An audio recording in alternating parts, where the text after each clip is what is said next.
नमस्कार साथियों, स्वागत है आपका अपने YouTube चैनल ज्योति ज्ञान।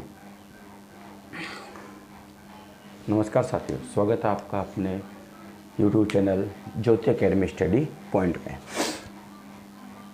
अंतिम वीडियो में अपन ने देखा था अर्धशुष्क मरुस्थल।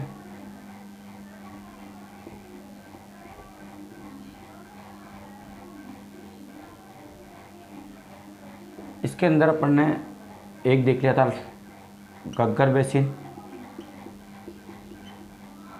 और दूसरा देख लिया था शेखावटी बेसिन।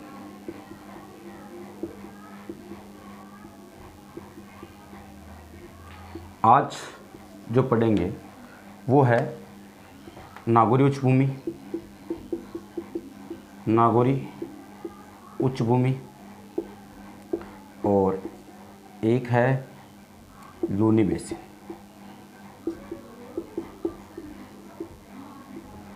आज दोनों के बारे में पढ़ेंगे। अर्धशुष्क मरुस्थल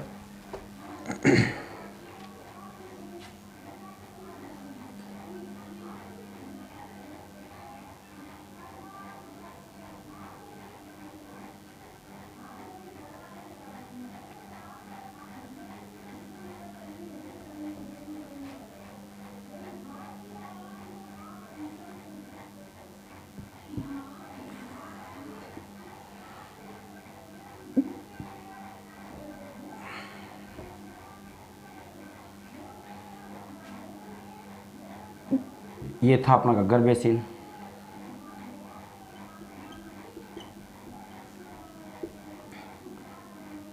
ये था अपना शेखावटी बेसिन।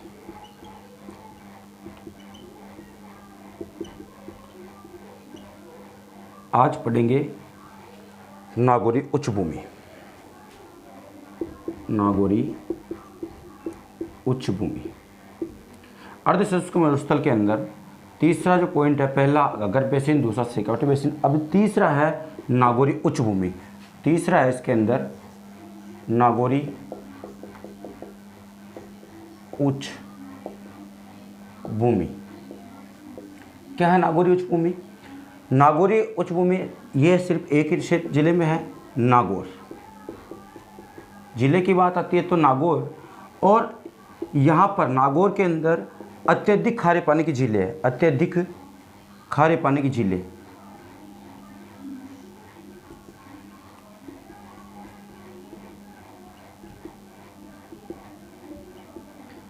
अत्यधिक खारे पानी की झीलें पाई जाती है। और नागौरी उच्च भूमि को 3 श्रेणियों में बांटा जाता है, 3 श्रेणियों में बांटा जाता है। नागौरी उच्च भूमि को 3 श्रेणियों में बांटा जाता है। श्रेणी यहाँ पर 3 श्रेणी। एक है मकराना श्रेणी। अब जब मकराना का नाम आता है, पहली मकराना श्रेणी, मकराना का जहाँ नाम आता है तो इसका मतलब यहाँ पे मार्बल है, लेकिन मार्बल भी कैसा? सफ़ेद मार्बल के लिए प्रसिद्ध। किसके लिए प्रसिद्ध है ये मकराना श्रेणी? सफ़ेद मार्बल के लिए, सफ़ेद मार्बल के लिए प्रसिद्ध।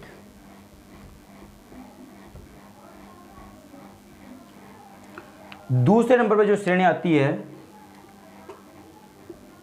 वो आती है मांगलोद श्रेणी। अब मांगलोद एक जगह का नाम है, मकराना भी एक जगह का नाम है, लेकिन मांगलोद श्रेणी में है क्या?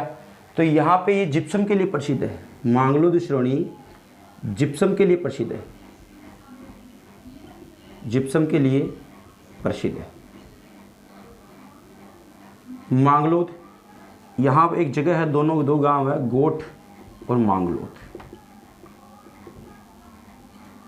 इस जगह एक माता जी का मंदिर भी है, दधी माता का मंदिर।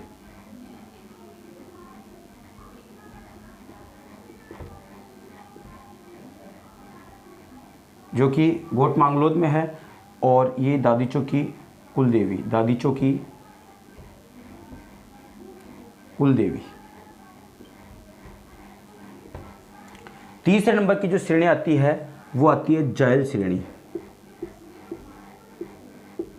जायल श्रेणी। अब जायल श्रेणी क्या है? जायल श्रेणी फ्लोराइड युक्त है, तो ये फ्लोराइड से युक्त, मतलब फ्लोराइड के लिए प्रसिद्ध है, फ्लोराइड के लिए प्रसिद्ध है। 3 श्रेणियां, मकराना श्रेणी सफ़ेद मार्बल के लिए प्रसिद्ध है, मांगलोद श्रेणी जिप्सम के लिए प्रसिद्ध है, और यहाँ गोट मांगलोद एक दधी माता का मंदिर भी है जो दादीचो की कुलदेवी है। जायल श्रेणी जो कि फ्लोराइड के लिए प्रसिद्ध है। अब नागौर, यहाँ है नागौर, यहाँ से अजमेर, इन दोनों के बीच में जो मार्ग है या इन दोनों के बीच में जो ये पट्टी है ये फ्लोराइड युक्त है। मतलब नागौर और अजमेर के बीच में फ्लोराइड युक्त जो पट्टी है उसको कहा जाता है कुबड़ पट्टी, कुबड़ पट्टी या बाका पट्टी। तो कहाँ के बीच में? नागौर और अजमेर के मध्य कौन सी पट्टी? कुबड़ पट्टी, बाका पट्टी। किस कारण से कहा जाता है इसको बाका पट्टी या कुबड़ पट्टी? क्योंकि ये जो पट्टी है फ्लोराइड युक्त है, फ्लोराइड की मात्रा यहाँ पर ज़्यादा है पानी के अंदर, ठीक है। और यहाँ से नागौर से यहाँ है बीकानेर, बीकानेर, इस बीच में जो मार्ग है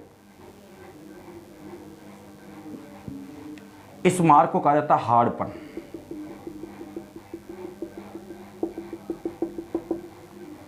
इस मार्ग को कहा जाता है हाड़पन।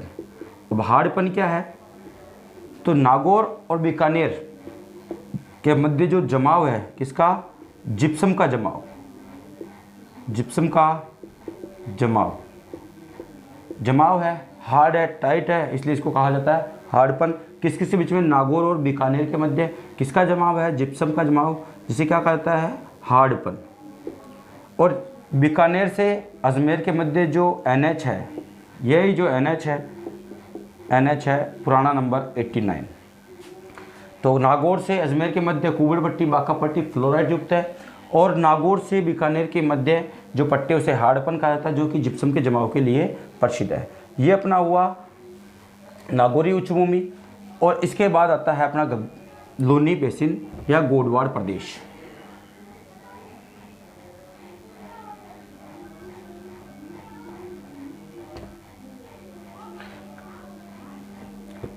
लूनी बेसिन, लूनी एक नदी का नाम है, लूनी एक नदी का नाम है जो कि अजमेर के नागपाड़ से निकलती है।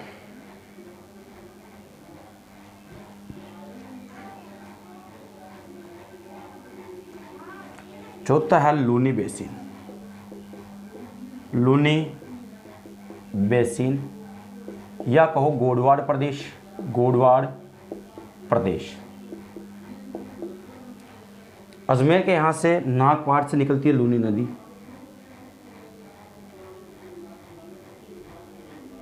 नागौर, पाली, जोधपुर, जालौर, बाढ़ में होती हुई कच्छ के रण में गिर जाती है, कच्छ के रण में चली जाती है। और कच्छ का रण कहाँ है? गुजरात में।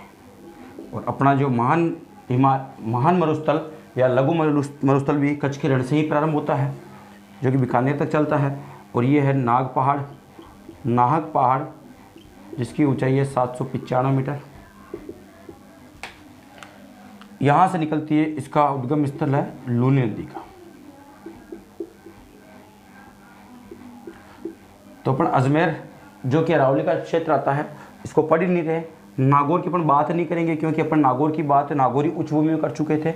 इसके बाद जो इसका प्रवाह क्षेत्र की बात आएगी, प्रवाह क्षेत्र या अफवाह क्षेत्र, तो पहले पाली, नागौर अपन पढ़ चुके हैं, पाली, जोधपुर, जालौर और बाड़मेर। अब ये जो नदी इसका प्रवाह क्षेत्र पाली है, जोधपुर है, जालौर है, बाड़मेर है। पाली, जोधपुर, जालौर और बाड़मेर के अंदर इसका बहाव क्षेत्र, प्रवाह क्षेत्र है। यहाँ पे जो समस्या, कई समस्या यहाँ पर पाई जाती है, समस्या कहो या कुछ प्रसिद्धियाँ पाई जाती है, जैसे नहर दलदल, नहर दलदल, जो कि जालौर में अधिक पाई जाती है। क्या होता है कि लूनी नदी के पानी को नालियों द्वारा जालौर के अंदर जो खेतों तक ले जाया जाता है, तो इसकी वजह से जो दलदल बनता है, नहर दलदल, वो कहलाता है नहर दलदल, जालौर क्षेत्र में पाया जाता है। यहाँ पे इसी क्षेत्र में लवणीय पादप भी पाए जाते हैं। तो लवणीय पादप की जहाँ बात आ जाती है तो वहाँ है बाड़मेर। और लूनी नदी में बहुत सालों बाद में, कई सालों बाद में एक बार बाढ़ आती है, तो जो पुरानी जलोढ़ मिट्टी होती है तो उसे कहा जाता है बांगर। पुरानी जलोढ़ मिट्टी कहा जाता है तो बांगर। तो ये बांगर क्षेत्र भी होता है। ये क्षेत्र क्या है? बांगर क्षेत्र भी है, क्योंकि लूनी नदी में कई वर्षों बाद बाढ़ आती है। बांगर, पुरानी जलोढ़ मिट्टी को कहा जाता है बांगर, तो ये बांगर क्षेत्र भी है। अब लूनी नदी के जो इस साइड में पूर्व की तरफ जो सीमा है, लूनी नदी की तरफ जो सीमा है, ये सीमा बनाता है काला भूरा डूंगर। डूंगर भी कैसा? काला भूरा डूंगर। तो लूनी की पूर्वी सीमा बनाने वाला जो डूंगर है वो कौन सा है? काला भूरा डूंगर। और ये पाया जाता है पाली जिले में। और इसकी जो उत्तरी सीमा है, ये उत्तरी सीमा, और इसको कहा जाता है थली उत्तरी सीमा। और पूर्वी सीमा काला भूरा डूंगर जो कि पाली जिले में है। इसका बहाव क्षेत्र नागौर से स्टार्ट होता है। अजमेर, नागौर है, पाली है, जोधपुर है, जालौर है, बाड़मेर। इस लूनी बेसिन के अंदर पाली, जोधपुर, जालौर और बाड़मेर की ही बात करेंगे। और नहर दलदल जालौर में अत्यधिक पाया जाता है। लवणीय पादप बाड़मेर में पाया जाता है। बांगर क्षेत्र जो पुरानी जलोढ़ मिट्टी होती है, इसलिए इसको बांगर क्षेत्र कहा जाता है। और जालौर में एक क्षेत्र आता है साचौर को राजस्थान का पंजाब भी कहा जाता है। राजस्थान का पंजाब।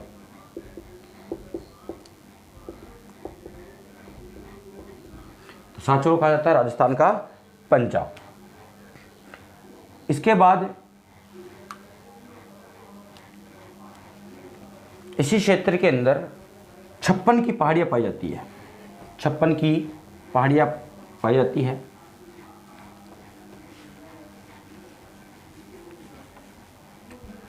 लूनी बेसिन के अंदर ही 56 की पहाड़ियाँ।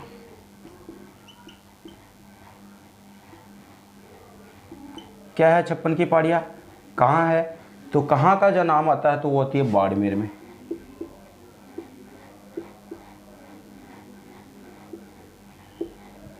कहाँ पर है? ये 56 गुंबदाकार पहाड़ी है। 56 कितनी? 56 गुंबदाकार पहाड़ियाँ है। 56 गुंबदाकार पहाड़ियाँ है जो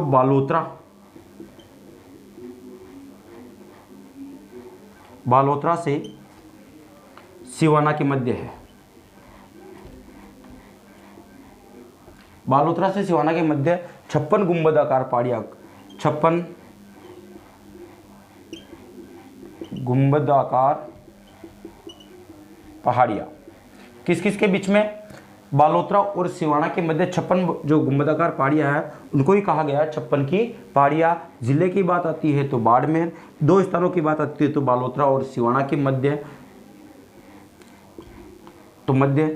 अब ये जो गुंबदाकार पहाड़ियाँ है, इसके अंदर बालोतरा में जो ये पहाड़ी है इसको कहा जाता है नाकोड़ा पर्वत।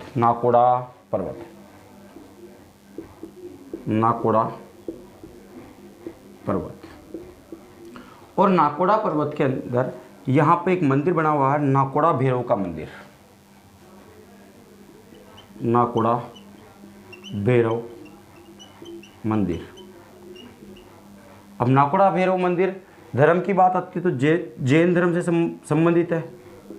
जैन धर्म से संबंधित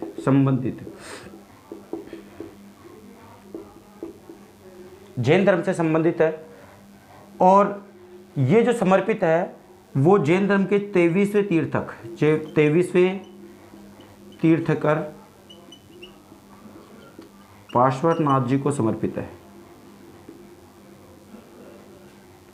इसी प्रकार सिवाना के अंदर यहाँ पे एक मंदिर बना हुआ है,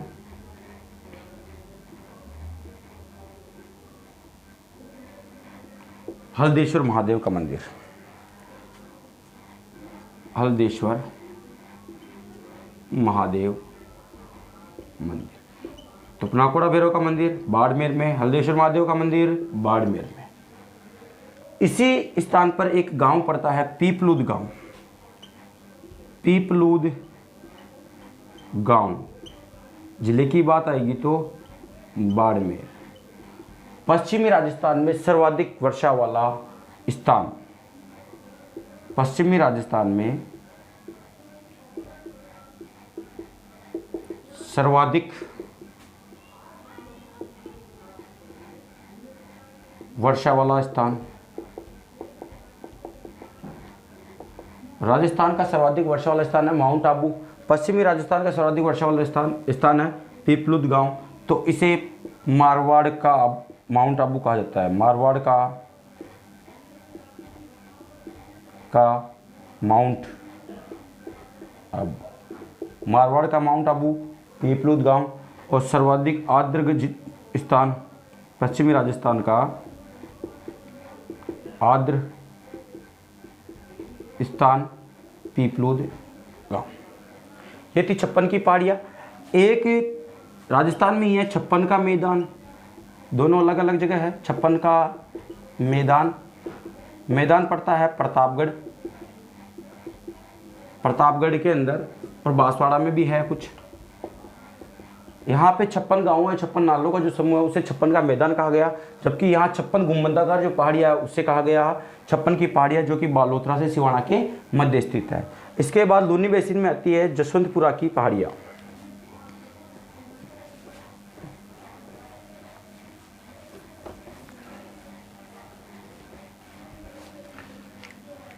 जसवंतपुरा की पहाड़ियाँ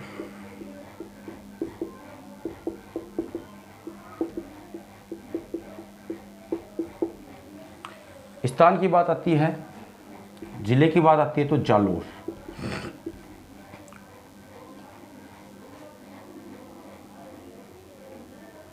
इसकी कुछ मुख्य चोटियां हैं।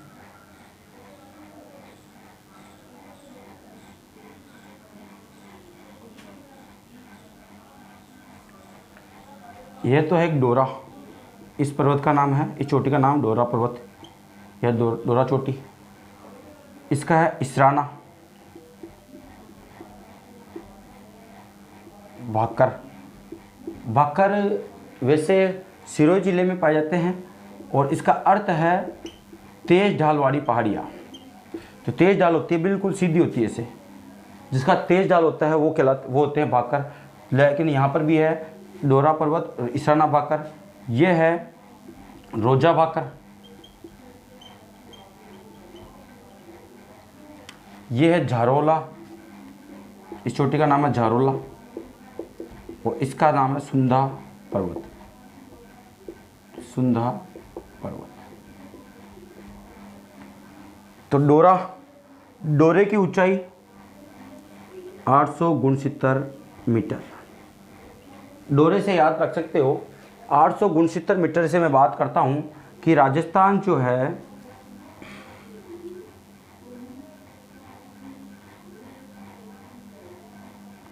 राजस्थान की पश्चिम से पूरब की तरफ जो मतलब अपने देशांतर है और जो लंबाई है कुल वो भी 869 किलोमीटर की है, और डोरा पर्वत की जो ऊंचाई है वो 869 मीटर है। दोनों का आंकड़ा सेम है 869। पश्चिम से पूरब का डोरा कितना है 869 मीटर, और डोरा पर्वत की चोटी ऊंचाई कितनी है 869 मीटर। और पश्चिमी राजस्थान की सबसे ऊंची चोटी, पश्चिमी राजस्थान की सबसे ऊंची चोटी, सबसे ऊंची चोटी